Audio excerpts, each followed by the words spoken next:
بچه امروز میخوام یه میکاپ خیلی خوشگل بهتون یاد بدم که مطمئنم خوشتون میاد. با من همراه باشید. قبل از کرم پود میخوام ضد آفتاب بزنم.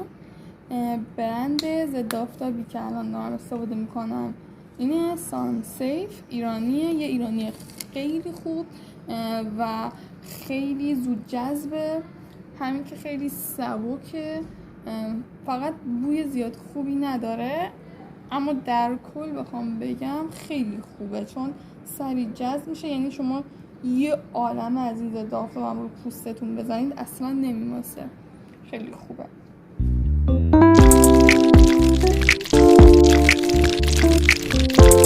بعد از ضد آفتاب میخوام کرم پودر بزنم.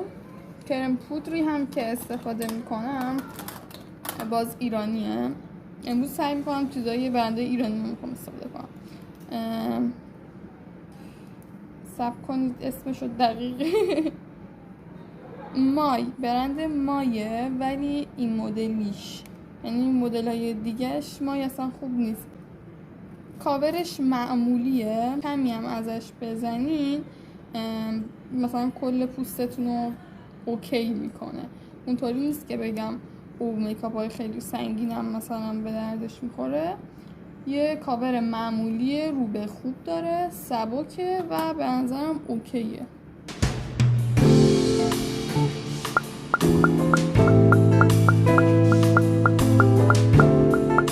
حالا میزدمش رو پوستم، نمیدونم چرا این کار کردم، اصلا حواسم نبود. با ضد آفتاب اشتباهش گرفتم. بوم بوم بوم بوم بلندش میکنیم. بچه من نمیخوام کانسیلر بزنم، واسه همین کرم پودر رو تا زیر چشمم میبرم.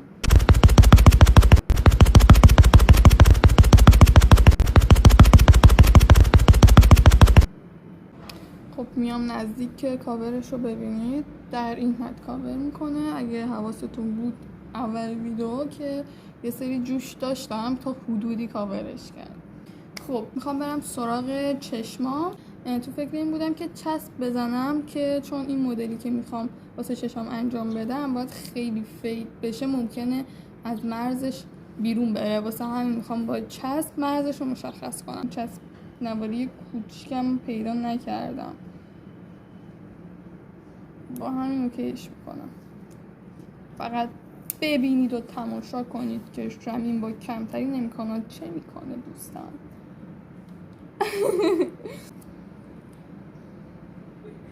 فکر میکنم قرینه چسبوندم تو آینه که خودمو میبینم، انگاری قرینه چسبوندم.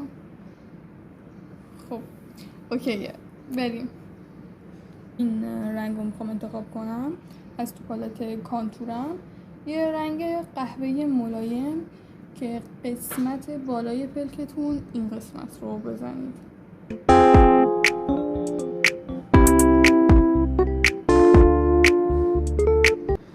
این کار اگه دقت کنید نکنید باعث میشه بالای پلک چشمتون بلندتر به نظر بیاد.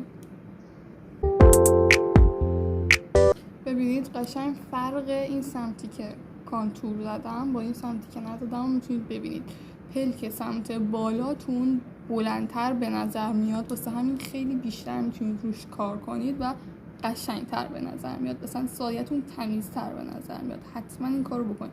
مثلا 90% سایه های تیره یا نود این کار رو انجام بدید خیلی خوبه. این سمت هم میزنم.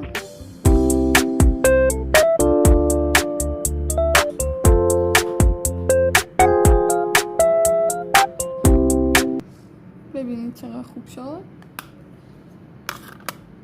خب برای ادامه میخوام یه ترفند بهتون یاد بدم. خب من میخوام از یه سایه مشکی برای اینکه خط چشم بکشم استفاده کنم، ولی این نکته رو از من داشته باشید که هر وقت خواستید با سایه مشکی واسه خودتون خط چشم بکشید، اول با یه مداد مشکی واسه خودتون خط چشم رو بکشید، فیدش کنید و از روش سایه مشکی بزنید. الان میبینید که چقدر تاثیر بهتری داره.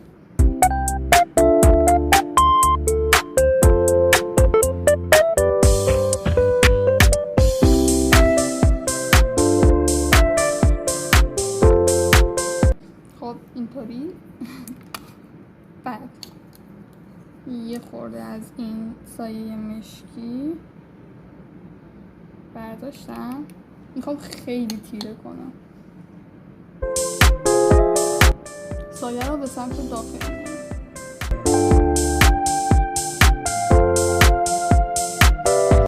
قسمت خط چشمتون اینطوری فید کنید که قشنگ پخش بشه، یعنی اینطوری نکشیدش. اون سمت هم همین کار رو انجام میدم.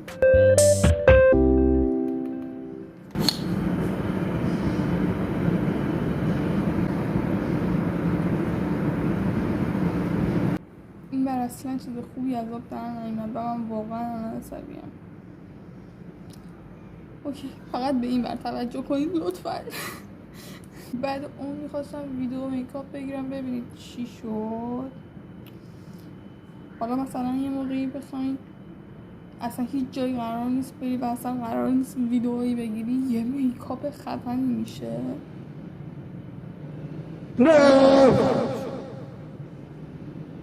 این قسمت هم میخوام این قسمتی که خط افتاده رو فید کنم. این برام همینطور، چون اصلا این سمت خوب نشد میخوام از روی اون خط چشمی که با مداد کشیدم خط چشم مایعی بکشم.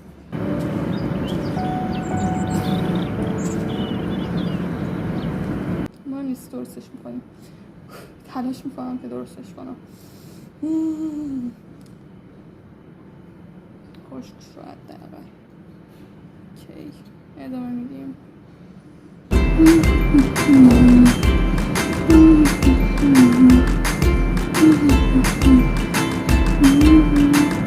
خب وقت اینه که چسبا رو بکنم.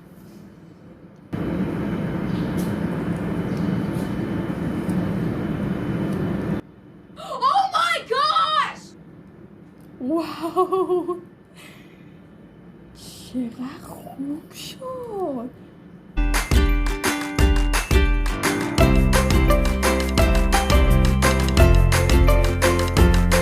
خیلی خوب شد.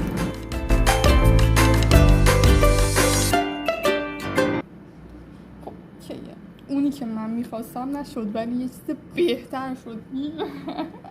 این میکاپ میگن میکاپ کویر. خب یه حالت مصری طور باید بشه و شد. خیلی خوشحالم. تموم نشده دوستان، قراره یه خورده شاین همین قسمت رو بزنیم. الان بهتون نشون میدم. خب یه براش این مدلی بردارید. این که خب میدونید براش فید کردن سایه است، این برای گذاشتن سایه است. چون من هیچ وقت با دستم نمیتونم خوب شاین رو بذارم، با این براش شاین رو میذارم. از توی پالتم میخوام این رنگ رو انتخاب کنم که یه شاین ریزی داره.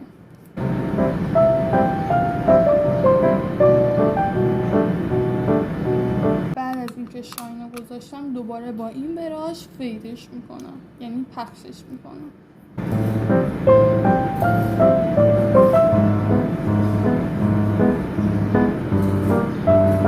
جلوش هم میخوام سفید کنم. رنگ سفید استفاده میکنم برای اینکه جلوش رو سفید کنم. این قسمت رو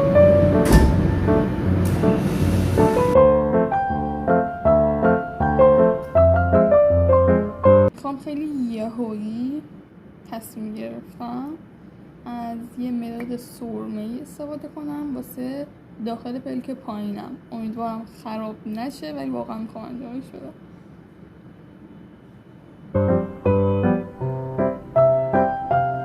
خب فکر کنم جواب داد. به نظرم بهتر شد واقعا. خیلی دوست دارم اینکه سایم رو تا زیر ابروهام ببرم. الان میخوام این کارو بکنم. تا زیر ابروهاتون فیدش کنید.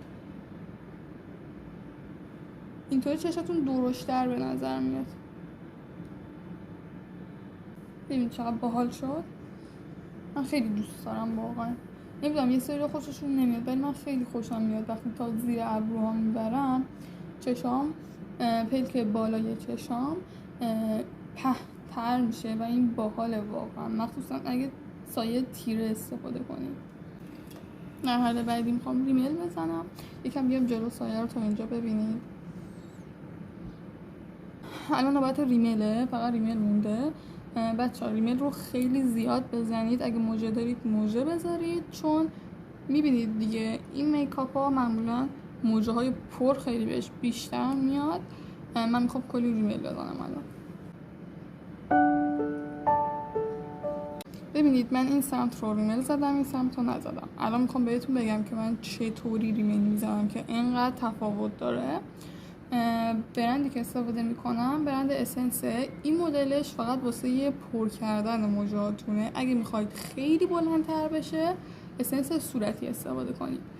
روش ریمل زدنتون خیلی مهمه که الان بهتون میگم. اول با نوک ریملتون اون موادی که هست رو یه خورده کم کنید، بعد یعنی همش رو برندارید، یه خورده مواد رو سرش بمونه که اونو پخش کنید اینطوری روی موجه هاتون. بعد که مواد روی ریملتون نشست دوباره ریمل رو بدین داخل در بیارید، ولی این دفعه دیگه سرش رو کامل چیز کنید، خالی کنید دیگه، مواد رو سرش نباشه. ریمل رو بیارید زیر، یه فر بدید ببرید بالا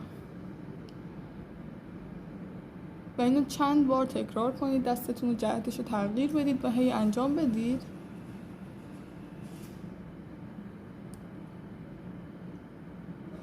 واسه موجه های پایین هم حتما حواستون باشه که ریمل بزنید و من کلا کامل مواد سرش رو کم میکنم و یه دور زیر میزنم، چون موجه های پایین خیلی نزدیک به پلک و کثیف کاریش ممکن خیلی بد بشه.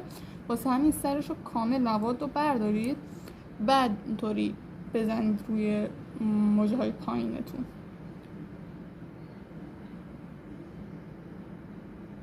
اینطوری یه خورده ریمل به موجه پایین بزنید. چشام تموم شد. میخوام حالا ابروامو فیکس کنم. از ژل ابرو استفاده میکنم. ژل ابرویی هم که استفاده میکنم اینه، خوبه و دقیقا چیزی که من میخوام. یه سری از ژل ابروها خیلی اینطوری مثل چسب سفت میکنم، متنفرم از این ژل ابروها. اینطوریه که اولش دقیقا اینطوری مثل چسب میشه، بعد به مرور چسبش از کف مثلا پوستتون جدا میشه، یه همچین چیزی بخوام بهتون بگم. بعد این باعث میشه که خیلی طبیعی موجهاتون فقط فیکس بشه.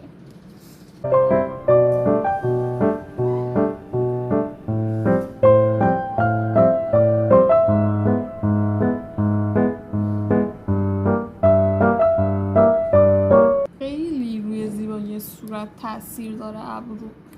حتما یه ژل ابرو بگیرید. اینکه موجهاتون، موجه چرا گفتم، ابروهاتون به سمت بالا فیکس باشه. ببینید حتی فرم صورتتون رو اینطوری لیفت میکنه، ولی این بر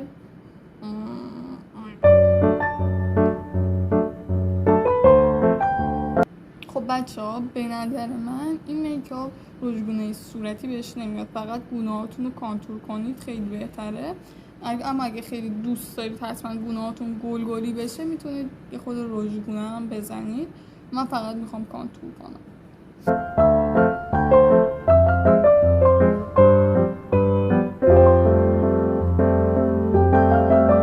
یه خورده هم میخوام پیشونیمو کانتور کنم.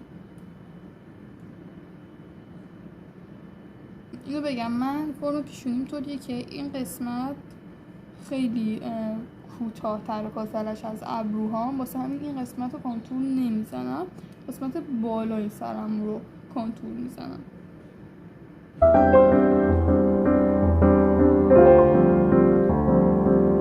زیر فکمونم کانتور میکنیم.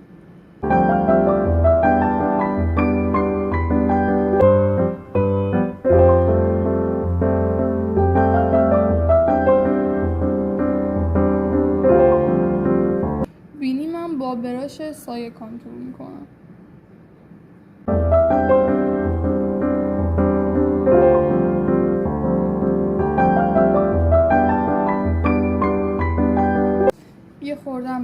چشمم و این قسمت پودر فیکس میزنم با همون براش که کانتور صورتمو زدم، با همون براش.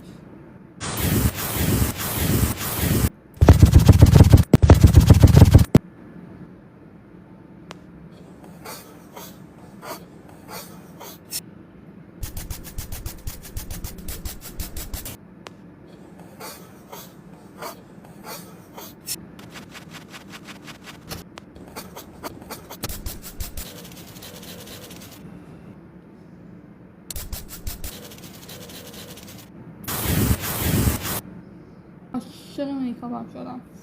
خب حالا میریم سراغ رژ لب. بچه‌ها من این رژ لب از مامانم گرفتم. قشنگ مثل تینت رنگش، مثل تینت. اگه از اینا ندارید میتونید تینت بزنید. نگاه کنید مثل تینته.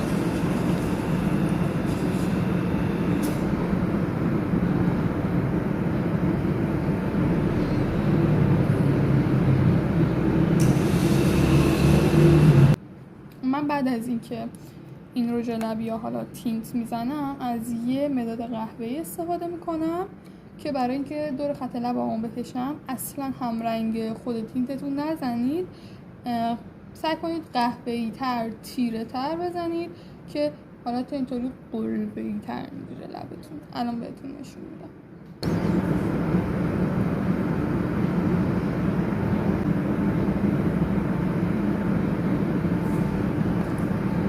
اینطوری میشه. من حس میکنم یه خورده دیگه رژ بزنم بهتره.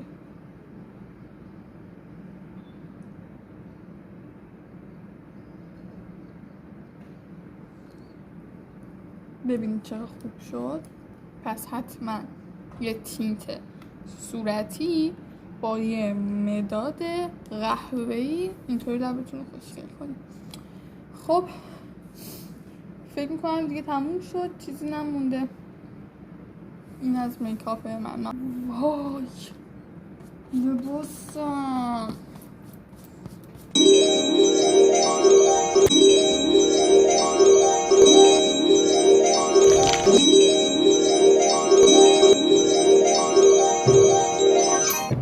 این بود ویدیوی میکاپ با من. اگه دوست داشتید بهم بگید حتما که بازم ویدیو میکاپ بذارم، چه سبک ویدیویی دوست دارید بیشتر واسهتون بذارم بهم بگید. و اینکه اینم نتیجه این میکاپ بود دیگه. حس میکنم این میکاپ با موهای صاف خیلی قشنگ‌تر بشه، بر همین فکر میکنم بعدش برم موهامو اتو کنم که صاف بشه و یه گوشواره حلقه گنده. فکر میکنم اینطوری خیلی خوشگل‌تر میشه. همین دیگه. ساب یادتون نره، لایک، کامنت. دوستتون دارم. بوس بوس بوس. تا ویدیو بعدی.